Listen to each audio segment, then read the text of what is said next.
Welcome back and thank you so much for staying with us. It's now time for the business day. I'm Javon Keys. The local stock market suffered a 2% drop today. The JSE index declined by 6,565 points, while the junior market index lost 288 points. 80 stocks declined by the end of today's session. They were led by ISP Finance Services, Dolphin Cove, Epley Caribbean Property Fund SCC, Fosrich and Sagicor Select Funds Financial, while the top performers were among 13 companies advancing today: Cayley Group, Blue Power Group, Mayberry Jamaican Equities, Sagicor Group Jamaica, and Epley 7.5% preference shares due 2024 were the leaders.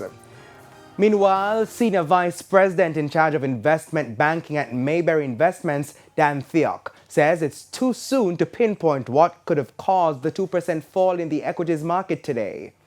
I think we saw a bit of a sell-off, just under $300 million in stocks traded for the day. But I think it's a little bit too early to comment, as to what's going on. I'll definitely watch it over the next 2-3 days to see what's going on. A bit happening in the market, whether it's, adjustments to interest rates, whether it's IPOs coming out. There's a bit happening. So I'd want to watch it for 2-3 days and see what's going on.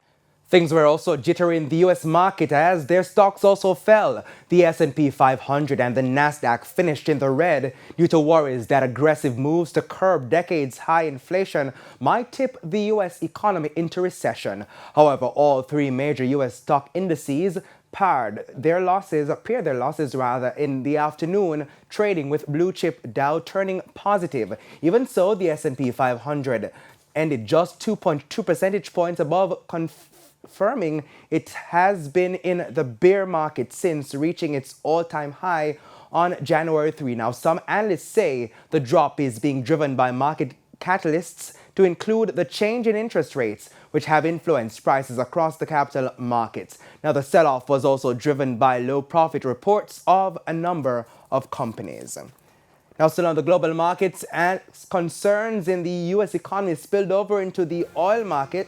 Prices were mixed. Brent crude rose 14 cents to settle at $113.56 a barrel. U.S. West Texas Intermediate crude fell 52 cents to close at $109.77. And back home, the U.S. currency selling for an average $155.42. $121.17 is the going rate for the Canadian dollar. $194.05 for the pound, while the euro is costing an average $167.23. And that's it for the business day. I'm Javon Keys. Stay with us. Herman will have our regional and international roundup right after the break.